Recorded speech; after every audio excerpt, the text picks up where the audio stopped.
Good evening. It's Thursday night, and for the off season, we will be back to Thursdays. A little bit of housekeeping at the top of the show. Joining us tonight for the start. I don't really know the midpoint of the NFL off season, but a very important point to somebody who isn't a Colts fan. Joining me on tonight's show, we will introduce our very special guest shortly. But joining me tonight are the very familiar faces of Ed and Nathan. Gentlemen, I'll come to you first, Nathan. How are you? How are you feeling? We're back, refreshed, ready to go. OTAs, springs in the air, summer around the corner. Yeah, we're back. We're back in the most Colts way possible. We've just given one of our star players $110 million.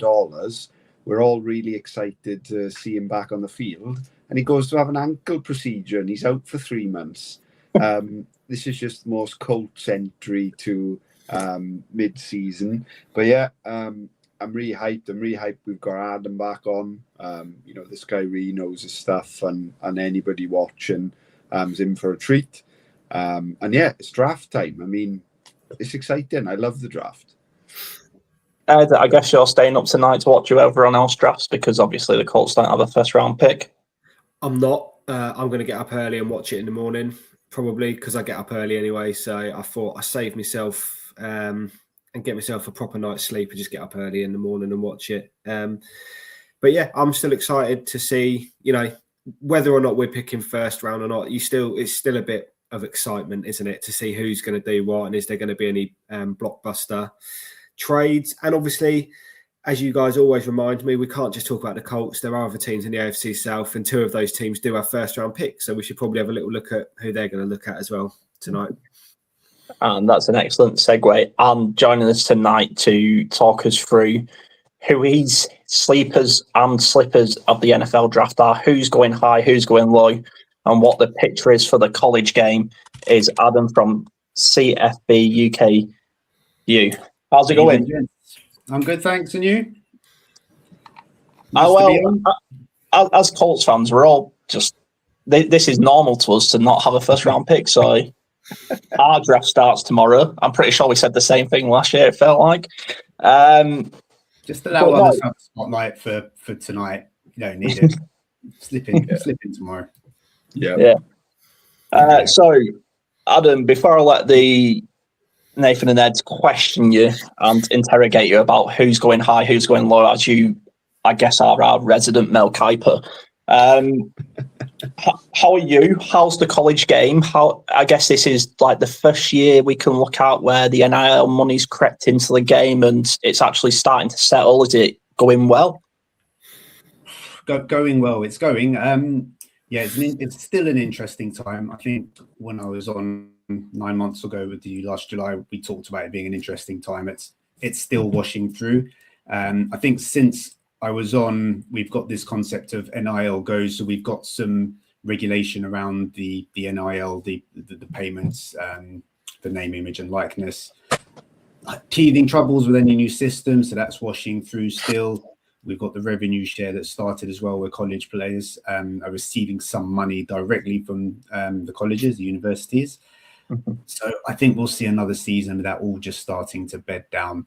Inevitably, these new things start. We all lurch forward into it. We find the problems and we pare it back. We've also got the wonderful spectacle of certain president of the US jumping in and writing executive orders for the college game, which is always fun. Yeah.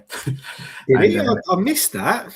I mean, I must admit, I don't really follow politics at all, but same college sports and all of that. You can see the point. The landscape is a little bit messy, and we're not here to talk about this, so I could talk about this all night. So there is some things that need fixing. I'm not sure executive orders are going to do it, but I think it just shows the level of interest through the political spectrum in the US in the college game. So plenty to come on that side, I think, certainly over the next 12-18 months.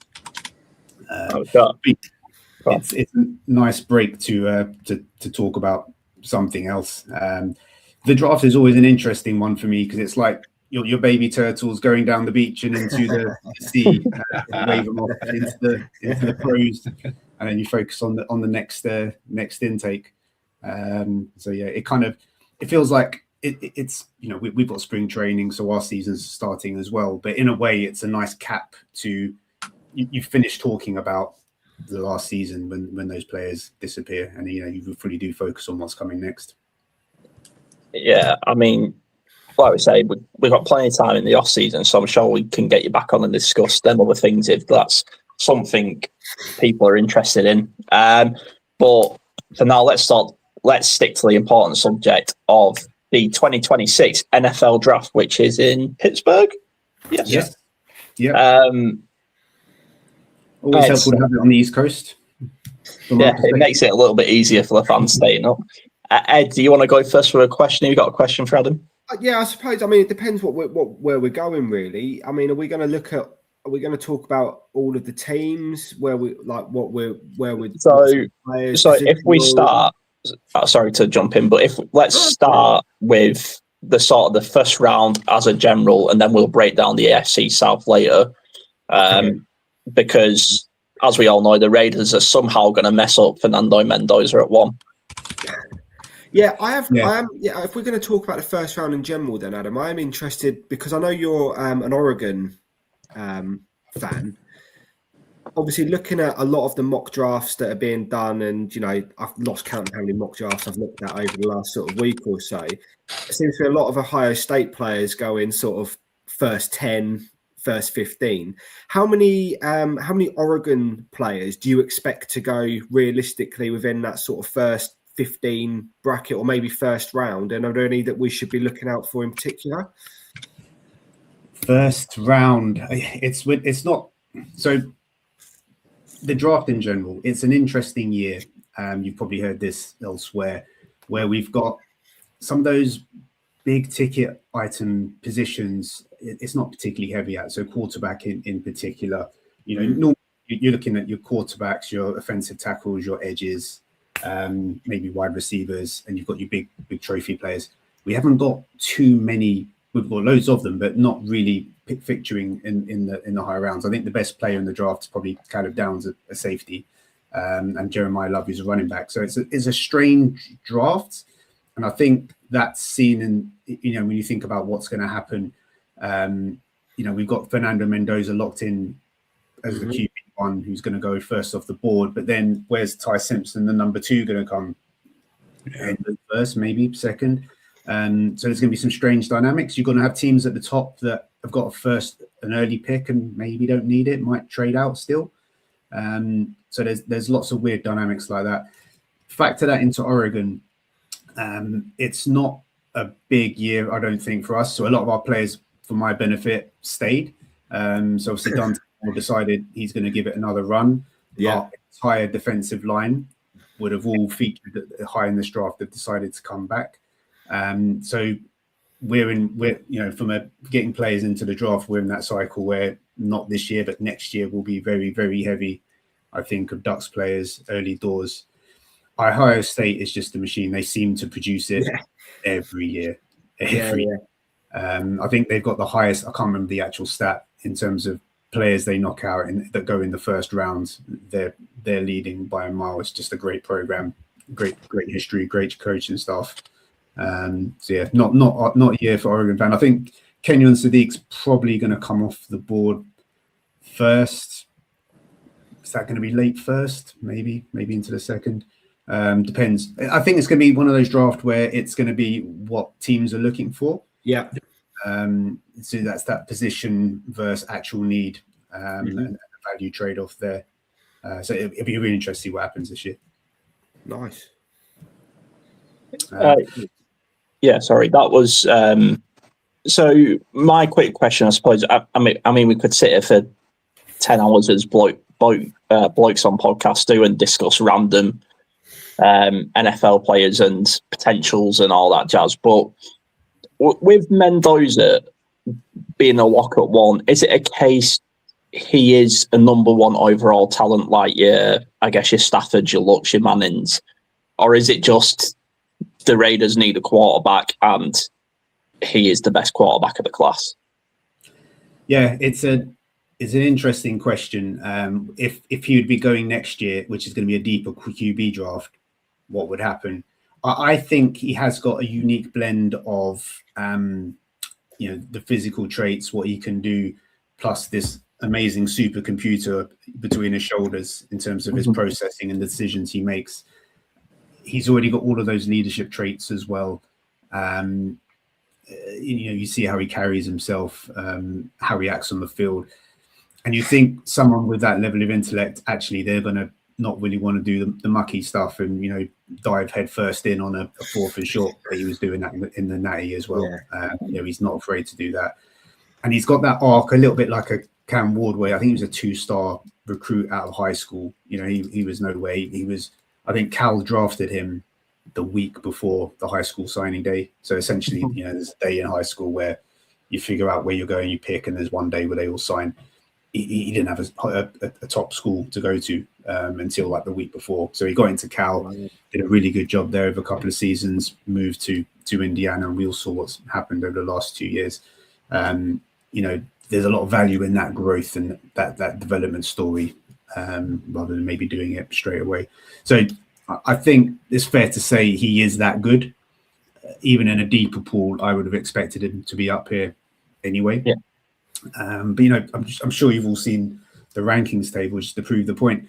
He's probably the 4th best player in this draft by just what he is. But he's still he's a lock to go first. It's just those weird dynamics once again. I'm going to pass it over to Nathan while I just switch over to the laptop. Yeah. I'd like to kind of get your thoughts on the wide receiver class, Adam. So, as Ed said, there's been 1,000 mocks now, and it tends to be, a very clear number one with Jordan Tyson or Carnell Tate. If I was to give you kind of 4 guys, so we got Jordan Tyson, Carnell Tate, Mackay Lemon, and I've given you a little bit of a wild card with Casey Concepcion. How would you rank those? Where do you think they're going to come off the board? Yeah, so Jordan Tyson seems to be rising at the moment from everything I'm seeing. He was on my, I think I wrote an article last year, my draft bus, and he was front and center of that, expecting big things. He delivered a little bit of an injury halfway through the season, but, what he's put on tape, it speaks for itself. So I would put him as my number one over Carnell Tate.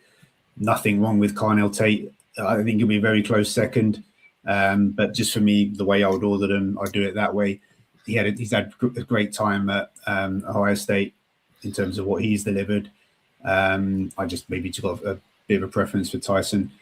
The other 2, I would probably go Casey Concepcion over Mackay Lemon. I think Mackay Lemon seems to be on a little bit of a slide. Probably maybe got a little bit overhyped towards the end of the season with bowl games and whatnot, and that's combined, all the rest of it's kind of dragged him back a little bit. Again, a very solid receiver. The wide receivers are probably a great example of that. Maybe we've got 1 or 2 standouts and then a bit of a dip. Yeah. Just a bit of a gulp between 3, 4 and everything else.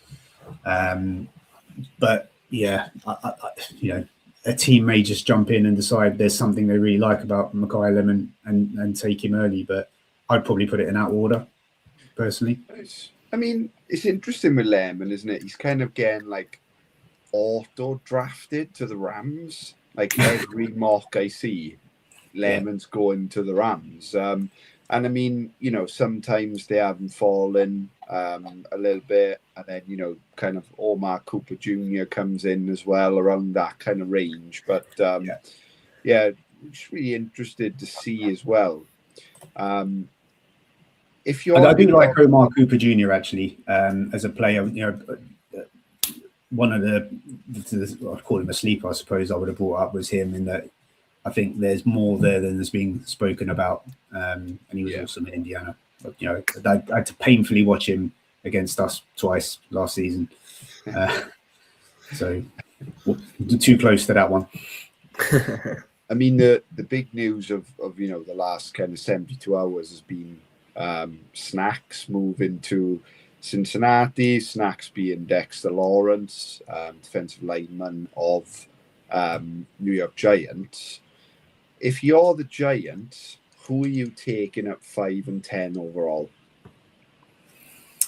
Yeah, that's it'd be interesting to see what they do, and where what they want to fill first. I mean, I think if you've got 5 and 10, 5 you just pick what's best on the board. Yeah. At that point, what might be best on the board? It could be Sonny Styles probably by that point. I would have thought. That's the heavily debated one, isn't it? It could be him. Could be Jeremiah Love. Could still be there. Although I mean, he'll factor, I'm sure, into our discussion in a minute. You know, it depends what gap they really do want to fill. But for those top 5 picks, it could be really interesting because I'm not sure the Cardinals necessarily need to be at 3, but a name I want to step down. That might just be a bit too early for their needs. So yeah, we'll see where we go. I mean, Tyson could. There's rumors that the Giants are interested in Tyson as well.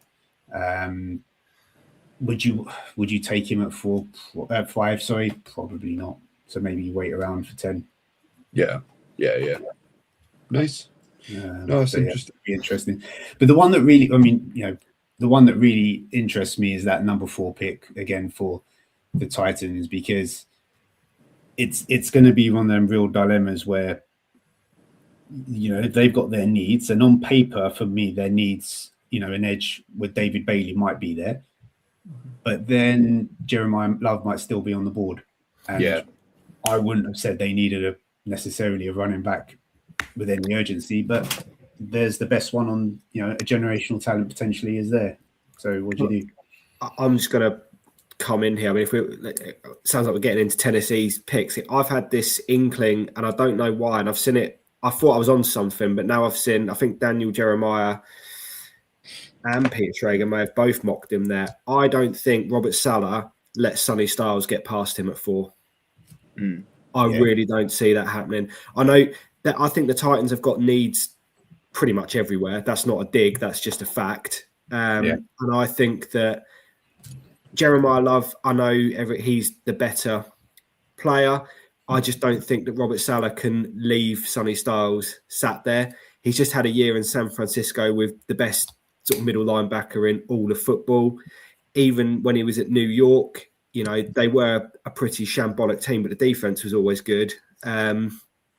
He's going to look to build through his defense. I just cannot see Sonny Styles getting past the Tennessee Titans if he's there. That's just where I'm throwing it out there early doors. It's a very valid comment. Like, Robert Saleh is so defensive minded. His first pick, not picking Sonny Styles or a defender. Seems like I can't really see that happening. I just think everything I've heard, and you know, I'm not going to pretend to be an expert, and I've watched hours and hours of his tape and stuff like that. But everything you've heard and read, it's not just the player that you're getting; it's the leadership skills and the fact that, you know, everybody's talking about him as a future, you know, captain of the defense, which is so important. It's those intangibles as much as being on the field, isn't it? That culture setting that the Titans desperately need.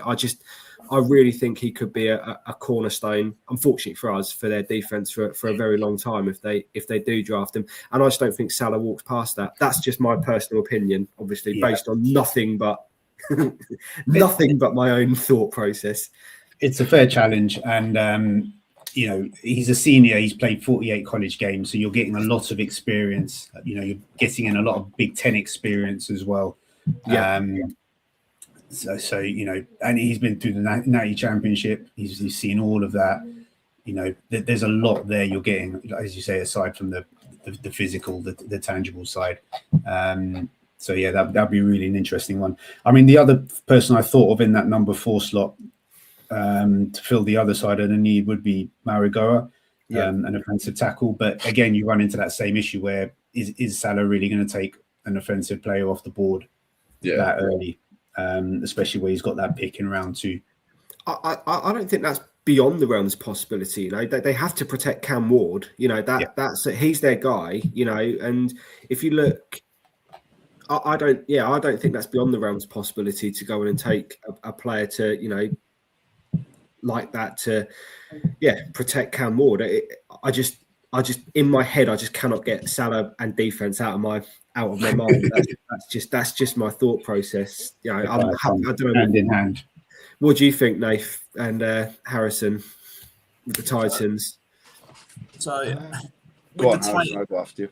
Yeah. The one question I've got about the Titans, I guess, is, well, it's sort of a two-parter, but the first one, Adam, what do you think about the Titans moving? I forgot the young boy's name. The two-way player. From last year. Yeah. Travis Hunter. Yeah. First of all, what do you think of him moving to? They said he was going to be primarily a corner, I believe. Yeah. Do you think that sort of now drafting him that high, the novelty aspect has sort of backfired, or do you think that will help him? And part two, I mean, from my point of view, from the Titans, if I'm Salah, everything is in the trenches this year. Like you say, maybe you don't let the best player available go, because Chris Ballard likes to do that and it always backfires. But for me, surely it's got to be both trenches. Yeah. So I would agree, which is why I went in sort of prep for this. That Maragora was on my mind as a, you know, probably being the highest offensive tackle on the board. But with Travis Hunter, it was a strange one to start with. I mean, he was an amazing player, being able to do both sides. But in the NFL, it's very difficult to, you know, how can you really truly dedicate yourself to both sides? I think he probably was better at corner, and it looks like they've identified that now.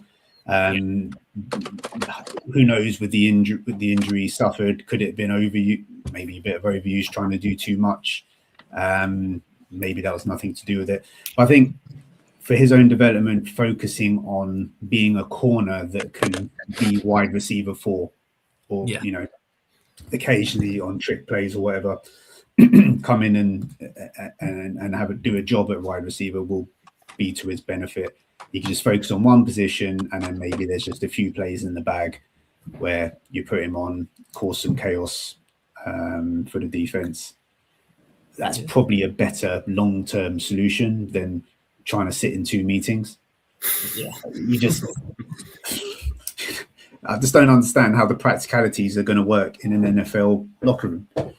No, and they've obviously had a go at it, which is fine. You know, he was probably good enough player to allow him to go through that journey, and for, you know, the staff to take that time to have a good look and see where he was best suited. But I think a full-time corner is probably the better idea. Yeah. And there may be an angle as well, from what I understand, with that locker room, where they brought a few mid-season, a few other sort of receiving tools on board that they did. Maybe there's not going to be quite enough snaps to go around, so maybe it's a convenient solution as well. Yeah, Nathan. Of course, Hunter went to the Jags as opposed to the Titans. Just in case any Titans fans watching going, what the heck? He went to Jacksonville in the end. But yeah, when it comes to Tennessee, the article I wrote, I went for Jeremiah Love or Sonny Styles. So I'm kind of with you, Ed. I think that, but I love the way you put it, Adam, because I think it genuinely is a conundrum. I don't think the Love pick is as easy as the media's making out, because I was listening to Move the Sticks last weekend, and Daniel Jeremiah kind of put it perfectly. When you get these generational backs, you want your squad to be ready for them. They are not ready for, as you say, a potential generational back. But at the same time, like, how do you not take him? But Sonny Styles for me is going to be the dilemma, and I wouldn't like to be Salah tonight, because I bet when they go on the clock, there's probably half the room is going, Love's just sitting there, and then the defensive staff are probably going, well, we want this guy to be the next Fred Warner, you know, and if my tenure here is going to be, you know, years and years and years, as any kind of coach wants it to be. But yeah, I think it's a true conundrum, and I'm tempted to stay up just for that. Like, watch the top 5 and then go to bed. But you could probably do that with number 4. It's not too much of a time investment. I guess the other thing with Love as well is to bring out that we've seen in the college game is he can use his hands, so he can catch the ball, and maybe there's a school of thought that you can use him as an every down back, but you can also get him into space and he can make some plays for Cam Ward. Do you would need that at number 4, or is there a better utility player down the board? You can maybe do that in the 2nd or 3rd round. Don't know, but you know, again, asking a running back to start being a part-time receiver again, it's that sort of same Travis Hunter dilemma, isn't it? Yeah, just pick a lane. But is it not dissimilar, Nathan? Just to your point there about like when the Raiders took Genty last year. Yep, and that's kind of probably what they're basing it off, right? And I'm sure other teams have done it in the past, and we could, you know, go look into that.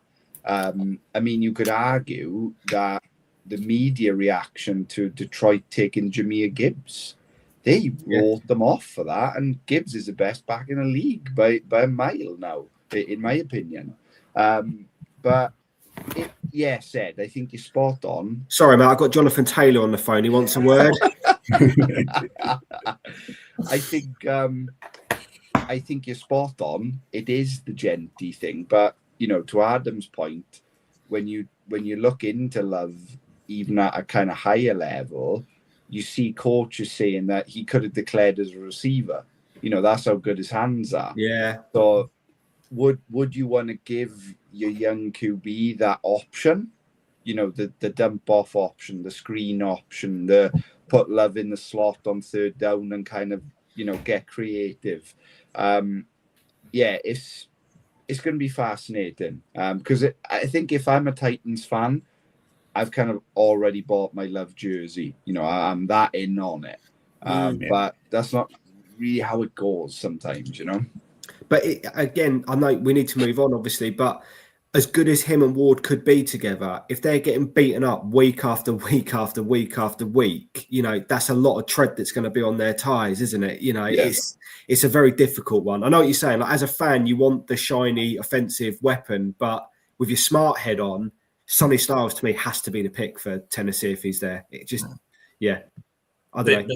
Before we get on to our next team then in the AFC South, at this time of year should be a stark reminder to all NFL GMs is don't do what Ryan Grigson did and go for the shiny offensive player when you have a generational talent quarterback. Maybe don't do that because that's how you end up having two of the greatest quarterbacks of all time in 20 years and only getting one Super Bowl.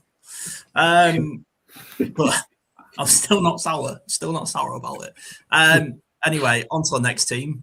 Considering I got the Titans and the Jaguars mixed up, I guess we'll go to the Jaguars next. Adam, let's break down the Jaguars and where they're going to go, shall we? Right. So, no first round pick again, but they found themselves with 11 picks in this draft. So you're kind of rebuilding, I guess, in the middle, aren't you? You got a round 2, 3 round 3s, and then a few later on.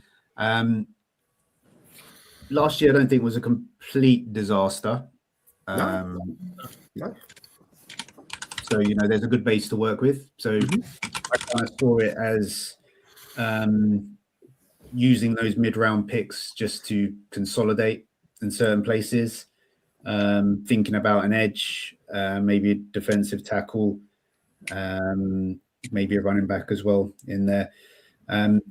Thinking about the second round, then that edge stroke linebacker type position, I had Anthony Hill Jr. on my mind from Texas. Oh, you'll be a cold. Potentially. in that position. We won't be available by the third round, Nathan. Yeah, true. Yeah. Well, yeah, funnily enough, if I look across to what I've written down for Colts, I've also written him down as well for that second pick. So, do you know what, Adam? When I was doing my research, I literally wrote, I think the Jags, I've literally written the Jags are shopping in the same marketplace we are by the looks of it. It's very similar. Yeah, looking across. And actually, 46, yeah, Colts will probably get there first, 47 versus 57. We won't, because we'll trade back. We're trading back. Yeah. And we'll get to the Colts. You'll have your chance. Sorry. But yeah, if he's there, Hill Jr., very solid linebacker at Texas, can do the edge as well, multi-role. He was a junior, so he's played a couple of years at Texas in the SEC. Great fundamentals about him. Looked pretty good. Had some good games. I mean, obviously Texas had an up and down season. I think that was more offensive woes than anything else. But great athleticism about it. Ranks high in all the percentiles. Expect him to, like you say, he won't last. He won't be there at the end of the second round. Mm-hmm. And I can imagine the Jags trying to jump in and collect him. Running back wise, I thought about for them as well. So Jonah Coleman from Washington, senior, did 2 years at Arizona, 2 years for Washington. So that's like 50 odd games, so a lot of experience. The thing that caught me with him, only one fumble. He looks after that ball. 396 times he touched it, one fumble. And he managed to catch 31 passes as well. So all-rounder, could be a very solid player that should be available still by the Jags by the time the Jags get that pick. I'm not sure if either of those two were on your mind. Have you seen anything of those?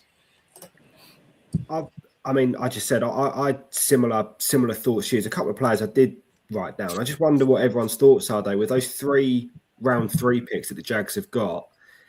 Because they do, I think they need a linebacker because obviously they lost Devin Lloyd, went to Carolina. Was it the Panthers he went to in the end? Yeah, I believe so. Yeah. So they've got I wonder if they might be looking, if they're, because there's a few decent options in round two, isn't there? Sort of linebacker. Would they potentially look at packaging some of those round three picks and jump ahead? Like you said, we said the Colts are obviously a linebacker needy team. There's a few other teams around there. They might look to sort of jump up to grab someone like Anthony Hill Jr. What's your thoughts on sort of CJ Allen as a prospect? He's a name that I've written down, and I think we might have spoken about him last year. We did. That's why I wanted to. Yeah, I think he, the promise he showed when we last spoke, he's delivered on. He can do the multi-role. I'm just not sure he's going to be around then, which is why I didn't include him in my thoughts. Do you think he's going to go earlier than the sort of second round? Early second, so maybe might get it. Yeah, I don't think he's going to make it to the third, but he could be around in the second still. In the second, second. Again, depending who's there. But really solid player coming out of Georgia, where you're getting battered in the SEC again every season, and he's been a solid 3 seasons for them. Really hot on him. So if he's available on the board, absolutely, I'd see him as someone you could jump on. Okay. Nice. I think I maybe discounted him because maybe I was just thinking a little bit. I just didn't think he'd still be on the board. No, I mean, maybe early 30s, 40s. In my head, I had the Jags maybe moving up. I'm playing GM in my little brain, just moving around. But I said they've got 11 picks. I just don't think they're going to stay. I don't know what anyone else's thoughts are. I just think they're going to use that and move around a bit. There's a lot of late round picks there, isn't there? I mean, there's 3 in round 7. So you would think that they would do something with those to move up a little bit further. Because just one pick out of round 1 and 2 doesn't seem very many. I know there's good reasons for that, but they have got 3 in the top 100. So they have 4 picks in the top 100. So including pick 100. There's a little bit to work with there. But in terms of the linebackers, the other name I'd for them maybe was Jay Sean Barnum from Michigan. He can do the edge role as well. Might be someone that they come in for. He's going to be in and around that space as well. And again, just really solid multi-role player. But we'll see. Yeah, it's difficult when you sort of game planning this stuff. You sort of start thinking about teams might jump up, jump down, and then you just get yourself in all sorts of mess with about 100 different scenarios, don't you? Oh, Yeah. Oh, And then that all gets ruined by somebody not taking a quarterback top 2. Nathan, your thoughts on the Jaguars? Yeah, I'm very similar to Ed and Adam. In my piece, I had them focusing on linebacker with their first pick. My selection was Jake Goldie. That was quite simply under the hopes and dreams that either Jacob Rodriguez or Anthony Hill will be a Colt. And Jake Goldie kind of slides that a little bit further. But I know the rumour mill obviously ignites on draft week, and I saw some very light rumours that they were shopping Brian Thomas Jr. again, which they were rumoured to be doing a month or two ago. And to Ed's point, I mean, if they want to move up and a team's open to taking Brian Thomas on, you know, you package one of your third rounders with him, you're probably going to get into that late first, early second range. So it'll be fascinating, I think, to see what Jacksonville do. The GM is clearly not scared of making big moves. But I just see linebacker being the pick. And definitely, I mean, if you're the Jags and you know Indy, one of your rivals, need a linebacker, you trade up to go get your guy, right, and beat them 100%. To the pick. Yeah, 100%.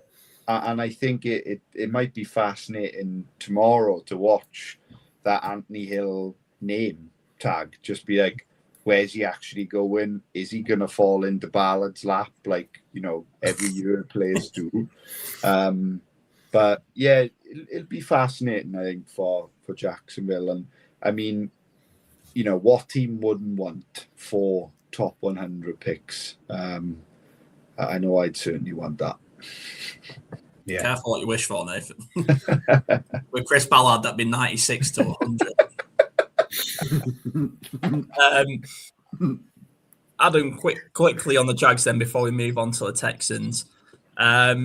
So we obviously know that they're not going to up and shoot Trevor Lawrence out of a cannon, out of Jacksonville, at least for this year.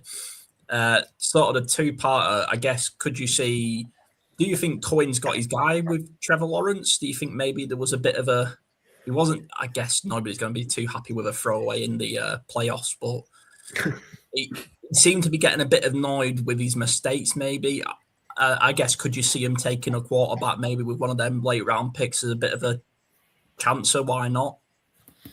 Yeah, you could. I mean, where's Tyson? Simpson will probably be gone, but maybe like a Drew Aller or someone like that. And I think we talked about Drew Aller last time as well. You know, he will be that's in that sort of area, third-ish round. So he's going to be around. Garrett Nussmeier still be on the board as well. Got quite a bit of time for him. He can move around with it as well. Reminds me in some ways of Trevor Lawrence in terms of shape. So I think there's enough decent quarterbacks there that you could bring in and have a look at and you know, maybe get some upside on in this draft. And it's not full of duds. I mean, there's some, you know, those top 6 quarterbacks there have all been playing at a high level in college football. So yeah, that could be a legitimate strategy for them. There's enough about. It's just whether you want to, you know, it's like everything. Do you want to bridge until next year when there's a few more quarterbacks coming down the path? But that's the ultimate question, isn't it? Yes. Yeah. And I mean, I guess the ultimate, well, like you just say, it's not really a draft class for quarterbacks, which seems strange because they don't seem like bad quarterbacks by any stretch of the imagination. It's just seems like a bit of a Kirk Cousins class of quarterbacks. That's a good way of putting it. They're good quarterbacks, but in terms of what it means to be good in college versus being good in, and good in the NFL for a number of seasons, that's two very different things. And I think some of those qualities that you need perhaps haven't really been shown in this quarterback class. I mean, you got Carson Beck there that has just gone all the way to a natty. Senior year, he's played at Georgia. He did it last year at Miami. Bags of experience, but perhaps just NFL rooms are looking at thinking that's great at the college level, but we just don't see it translating. So yeah, it's a strange one. Yeah. Anything more on the Jags? No, for me. Okay, let's move on to the Houston Texans, and I mean, I'll go first. Is it going to be defense? We all know DeMarco Ryans loves his defense. He's obviously proven that's his strength, and he very rarely deserves the credit for building a great defensive unit over there in Texas. Or is it finally time to get your franchise quarterback some protection? Yeah, I think the latter. So at this point, at number 28, Caden Proctor hopefully should still be on the board. That golden left tackle, so the guy that stops CJ Stroud getting splattered every week. The guy is huge, he's massive, but really explosive with it. I think he was in the combine. He measured the heaviest of all of the tackles at 352, but he was one of the more explosive ones. He was in the top percentiles in terms of his jumps, his leaps. So a really interesting blend of size with the explosion as well. So he looks like he could be plug and play to come in and protect CJ. So he could be a viable option there at number 28. If they wanted big guys, but they wanted the other side of the board or the other side of the ball, Caden McDonald, I like my cadence today, defensive tackle could be another option because he should still be around as well. And again, a very athletic tackle out of Ohio State, has played a couple of years over there. He got all of the attributes to probably make it as a really decent defender in the NFL. Might need a bit of time. It's perhaps not quite as developed, but would be a decent pick. Yeah. The other name that's come up in that position is Peter Woods, but I'm not as keen. Again, we're talking. It always feels weird when you're here sitting in a chair miles away, criticizing like 1% athletes. But between the two, I think Caden McDonald would probably be my pick over Peter Woods. Fair. Before I let the others jump in, we know that sort of like late 20s to early second round range is prime trade back territory. Could you see, I guess, do the Texans think them players could still be there in the second and potentially trade out of the first? Potentially. Where are we looking? So we'll be next then. You'd wait till 38. I mean, you'd still, for the offensive line, you might have Chase Bisontis on the board for number 38. Solid offensive line player. Maybe like you say, some of these might be hanging around depending on how the draft goes. So there's probably some value in that, actually. I hadn't really thought of that. Yeah, but if the guys there don't mess around with your food. Yeah, basically. I'm in very similar territory. I have them, trading up for an OT in the piece I took. I kind of looked at the board last night when I wrote the piece, and I've gone with Clemson, Blake Miller, but that was purely under the premise that maybe Proctor would be gone. I think I can, when I was looking last night, making notes, like, I don't think Dallas will be there at 20, so maybe they could go to the team they trade with. Pittsburgh, would they be happy dropping back to get more? Who knows? But yeah, I'll keep this one quick. I think the pick's got to be OT. And, in the first round, you kind of want that fifth-year option too, with how much money that defense is going to cost them in the next few years, starting with McDonald making 150 mil bag recently. And that's not even half of what they have to pay in the coming years. Ed? Well, I've been playing general manager again with the Texans and got them going all over the shop because I think that pick's very movable. So I think at 28, Harrison's absolutely right. That is a potential trade back spot. And I'm thinking a team, potentially could Arizona come back in late first, look to take Ty Simpson. That's been mooted, hasn't it? Texans could look to move back. And then you've got players, because I still think the offensive line is where they should go. But I'm interested to know your thoughts on Prengon. Is that how I say his name? Emmanuel Prengon. Who's obviously from Oregon as a guard, as a potential sort of pick to take sort of early second, potentially back end of the first round. I've seen him drafted a few times. What are your thoughts on him potentially? Yeah, I'd put him in somewhere for someone. Who did I? It was the Texans, in round 2. So I think he's been great for us over the last couple of years. Last year kept Dante safe, senior, so he's got again plenty of time on the clock. So I think he's played 51 games. So lots of experience. You could plug him in and get some output from him straight away. So I think that's a very, very viable option if he's still there. He's got massive wingspan. It's like a giant of a person. So in terms of coming in and tying up opposition players, he did great work for us. Kept that line in shape. We didn't have too many trouble on the offensive line last year. That wasn't our issue. So yeah, that'd be a really good pick if he was around. And then the other one, I've gone a little bit left field here because I don't think he's going to be on the board, and I'd be amazed if the Texans moved up to take him. But it's another Oregon player, Kenyon Sadiq. See, the Titans are okay at tight end, but obviously he's the premier tight end in this year's draft. Yeah. If he was available, it's a move I could see. It is a bit left field.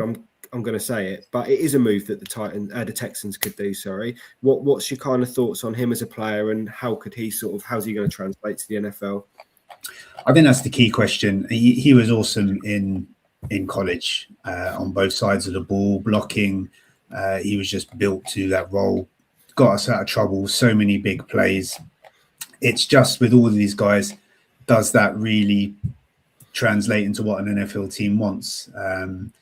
Are you going to primarily block? Which role are you really filling? And let's face it, who he's going to be coming up against in the pros as well is going to be a step above what he's facing in college. So if you're relying on, he's an amazing athlete. That only gets you so far, certainly at tight end when you move across. But I think any team would do well to have him there as a piece of the rotation. He'll play a really good role somewhere in the NFL. Even if he needs a couple of years just to develop and a bit of coaching and how to do it in the NFL. But yeah, that would be a great pick if he was around. I don't think he will be. It was just something that I was just noodling around in my head when you never know, do you? No, you never know. I'm kind of inclined to agree with you, Nathan. Like I read your piece earlier. I think if the Texans move and they go up, it's going to be for an offensive line. And I think if there's a run in the teens on offensive linemen, I think you'll see the Texans crap themselves and move up because you would, wouldn't you? So I think that's where we see the Texans move. Yeah, it feels like a massive gap that needs filling above all else. Yeah, without doubt. So let's talk about the most important team in the AFC South in the NFL, the Indianapolis Colts. Adam. So I'll let we'll go reverse order then. I'll let Ed go first with the Colts because I have a bit of a left field one I want to ask you about. Yeah, I mean, I'm going to keep this relatively short. I watched Chris Ballard's press conference the other day. I've never been more convinced that he's moving back. He talked a lot about the depth around the sort of third, fourth round. We've got 7 picks. He's going to want more picks. That pick 47 is 100% for sale, in my opinion. I think the Colts need to stock up. I've said this several times. I would be quite happy to go defense on every pick. Like, I'm not even going to lie. And I want to see the linebacker room sort of revamped. I want to see defensive line depth. If there's any decent sort of sleeper edge players in the sort of third or fourth round that you can throw at us, I'd love to hear some names, because I think that's what we need to focus on. But yeah, my big kind of thoughts are that I don't think the Colts take a player at pick 47. If we do, I'm with you, Nathan. Anthony Hill Jr.'s got to be the pick. But I don't think we're taking. I just think we're moving back. And like I say, I'd love to know, third, fourth round players, like any sleeper edge players, because I can't even sit here and pretend to throw some names at you because I don't know. Yeah, that's fair enough. I think in terms of that sort of area, someone like, I think I mentioned him earlier, Jay Sean Barnum at Michigan probably is going to be around his name. Yeah. You know, it's the same sort of things, you know, senior. So again, lots of experience, can play a number of different positions at the back there. So he could be one. I reckon he'll be fourth round. Cool. You're buying Big Ten experience at that level. You're buying Michigan coaching, which does carry something. When you're into that kind of area, anything you buy is going to be a development piece. Yeah. But there's a lot. So you're buying upside essentially. There's obviously an element of risk with that. But have you got any players in that range who've got a perfect RAS score? Because you might as well put a Colts uniform on them now, if there's anybody there. That's how Ballard tends to draft. I mean, obviously, guys, come on, the urgency has never been greater. Yeah, I feel like we're going off piece. But yeah, like I say, that's my thoughts. I'm happy to throw it out to everybody else to sort of come up with some players and stuff. But that's where I think we've got 7 picks. I think locked on both the guys there have us finishing with 9 and 11 picks. So you know, I think that trade back is definitely happening in my view. Yeah. I'm trying to think, is there anyone else that I find interesting? You see, I've got a bit of a penchant for seniors. I do buy into experience. So I'm with you there. Yeah, Max Llewellyn from Iowa. Iowa is one of them schools, you know, very little frills, just do what they do very well. You go down there, you play, and they punch you in the face for full game on both sides of the ball. So any player coming out of that system, I think on the offensive line, I had Jennings Dunker, that was quite hot on as well, similar sort of thing. But, you know, so Max Llewellyn is one of them sort of edge defensive end players that, again, it's just been in that Iowa system where they're just so well drilled that you would be getting someone that's got a fair bit of experience, will be coachable and disciplined. So again, he might be someone that would be a decent gamble in the sort of 4th or 5th round, potentially. I am showing my Big Ten bias a little bit as well. Nathan, nothing wrong with that. Yeah, I think we've talked enough with trading back and linebacker. I am interested in 2 names, Adam. See if you've got them on your kind of research. So obviously the Colts our wide receiver has become a need, and I think there's 2 names that have cropped up that have had like some really interesting like media stuff too. The first one being Deshaun Stribling. The Colts released like a teaser at the coaches interviewing players. Many believe that Reggie was interviewing Stribling when he was asking him about why he transferred so much. And I think another name is Elijah Surratt from Indiana. Again, at the pro day, Reggie was literally, with him kind of having like one-on-one combos and stuff. Yeah. I mean, other names available as well. But what are your thoughts on Stribling? That's a guy that I see mocked to us regularly. Yeah, and great minds think alike. I did have him on my list for you as well. In that pick. Yeah, he's got a great deal of experience. Last stop was Ole Miss. Again, a nice long playoff run over there last season. So I think he's got enough about him that he can make a decent receiver in the NFL. Probably plug and play day one as a 3 or a 4, but maybe over time you can develop him into something a little bit more. So he would feature on my list. Elijah Surratt's an interesting one because I had him potentially on my list of those that are starting to slide a little bit. Again, great player. Some of the things he did, I mean, he terrorized us when Indiana came to Oregon last year. But I just wonder whether it's that, again, it's one of those where we've seen the best of him almost in college, and it might not translate to the NFL perfectly. So I had him slipping back a little bit. But then if he slips back, he may be there in the 3rd round or something for you to pick up as a piece of the puzzle. Again, these guys they've been playing at decent schools. They've been well coached for many years. So you're not, these are not duds, right? These are all the best of their class.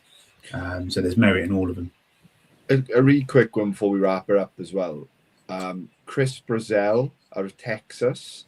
I've seen people saying he's the 3rd best receiver in the draft. I've seen people saying he's, a 3rd round pick. What's your thoughts on Brazzell? Brazzell the second, so from Tennessee. Beg your pardon, Tennessee, yeah. Got oranges mixed up then in my head. Yeah. Slightly different shade of orange. So he's again really good player. He's an outside receiver. Yeah. Which again is fine, is good, is working for him. But again, I guess teams might be looking at him and thinking, again, that's great in college, but day one, how is he going to get on really going up against some decent corners when you're having those 50-50s?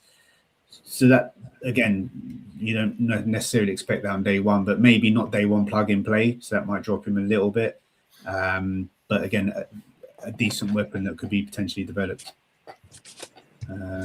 He's on the board reasonably high. I think he's up there, isn't he? He's maybe not I want to call him the top receiver, but certainly in that top 5, top 6. Yeah. Probably behind that bunch we were talking about earlier. Yeah. We're good. Thank you very much. So for me then, I mean, Nathan stole the name I wanted to speak about in Stribling. No, mainly because the talks were that Reggie Wayne obviously commands a lot of presence and a lot of respect when he goes to these pro days, being the Hall of Famer he is. And apparently he was calling all the shots at the Ole Miss pro day and getting the drills he wanted to get in, and talking to these young men who are about to, I guess, change their lives. So Stribling's covered. The last one I've got for the Colts, we all know when everybody wants to see Chris Ballard's eyes. So he's definitely going to go edge or defensive tackle with that 2nd round pick instead of taking the best linebacker available. Have you got any quick names and sort of couple sentence catch-ups on or summaries on edges or D tackles that Colts fans could look out for? So for the Colts, the edge I did have in mind was Joshua Josephs from Tennessee again. Senior, was decent experience, long arms, massive wingspan, pass rusher. So he'll need some time. I think we're primarily a pass rusher he'll need a bit of time to we develop. could do with any sort of rush. Anything, all help welcome. Yeah.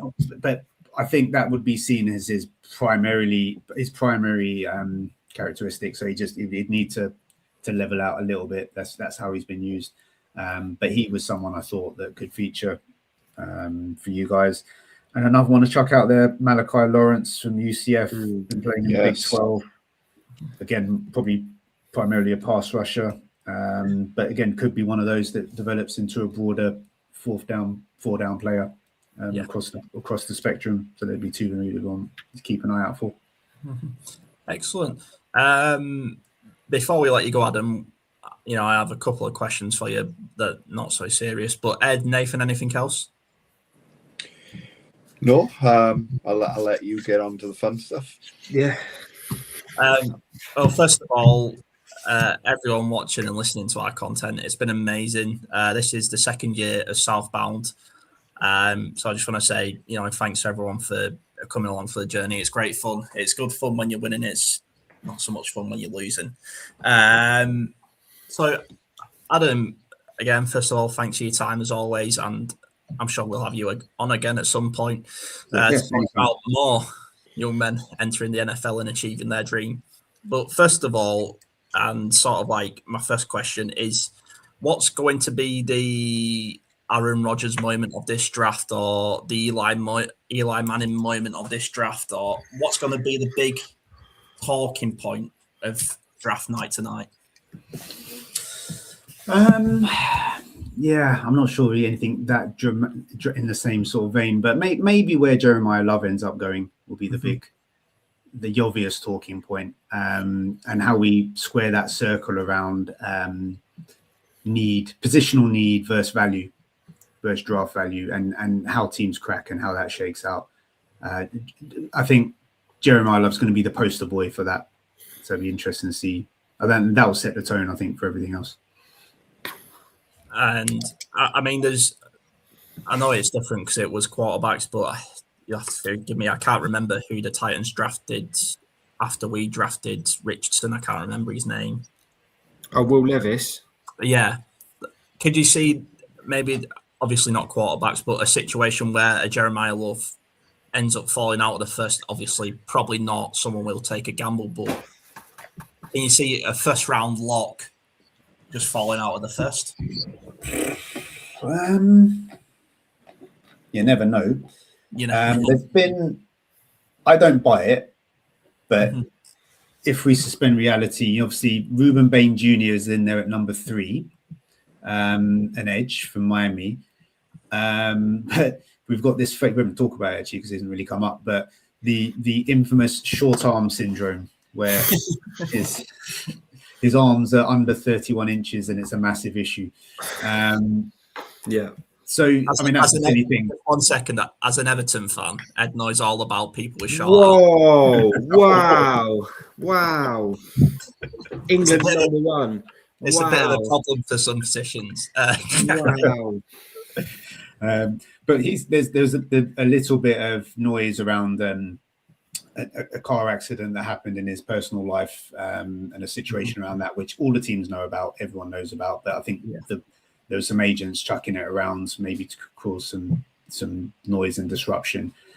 I'm confident none of the teams will buy into it. They'll all know what he can and can't do. Yeah. But you never know.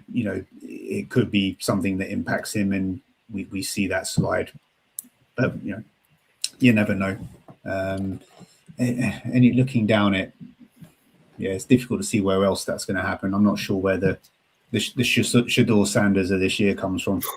That's the thing. So my last question, I don't think I asked you this last time, but every time we have a guest on, I ask for an all-time five-a-side NFL team. With you, I'm going to obviously say an all-time college football team. So the positions I need are a quarterback, a wide receiver, a running back. Actually, I never warn anyone about this question because I like putting people on the spot. Quarterback, wide receiver, running back, a tight end, and a defensive player, and then as a bonus, a head coach. Okay. Let's think about this. So, coach, let's just say. I don't want you to think about what these players. It's all time. I don't want you to think about what they've done in the NFL because you're our college football expert. So this is strictly looking at them as college players. Okay. Coach-wise, let's go Nick Saban because he's Nick Saban. Reasonably simple one. Quarterback, again, just because I'm a Ducks fan and he's our only Heisman winner, I think at the position we'll go Marcus Mariota. Just again, what he achieved for us, how he elevated us. That probably says itself. Who would I go for? Wide receiver. Let me say Desmond Howard. Okay. Yeah. Again, I think he might have been a Heisman winner as well. What does that leave me at running back?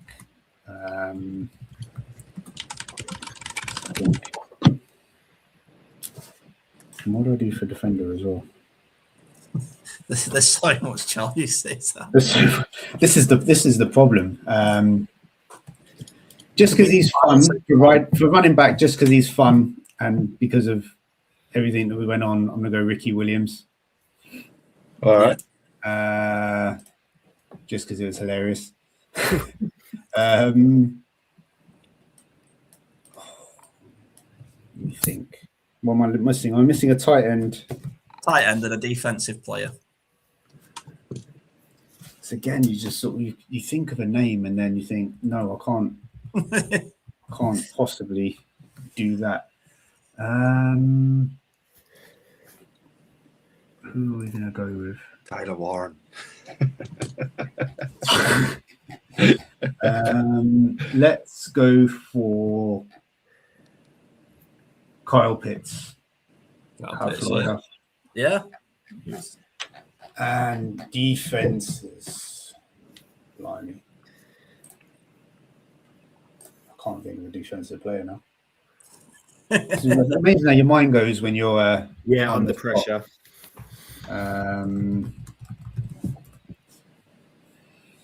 Let's have a think.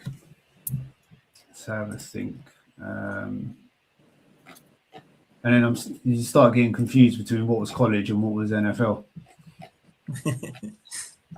Let's go for who am I going to go for? Charles Woodson. Nice choice. I've probably offended all sorts of players there in terms of. I don't think they'll listen to this. I think you're all right. Someone screaming there, why'd you pick him for? That would be off the top of the dome. That's where I would go. I'm going to wake up I'll be watching the draft. I'll be in between picks, and I think, oh yeah, what about that person? No, like I say, just before we get out of there, because we have been going a long time now, and we've all got lives to get to, and I guess some people are having snacks and chilling down and maybe having a nap before the draft starts. Well, that's what Chris Ballard's going to be doing. Adam, again, thanks so much for your time. Ed, Nathan, thank you so much. Everyone watching, thank you. And join us next week after Chris Ballard has managed to find a way to trade back all the way out of the 2026 NFL draft. Thanks, guys. Good to see you all again. Cheers. Bye. Thank you, guys.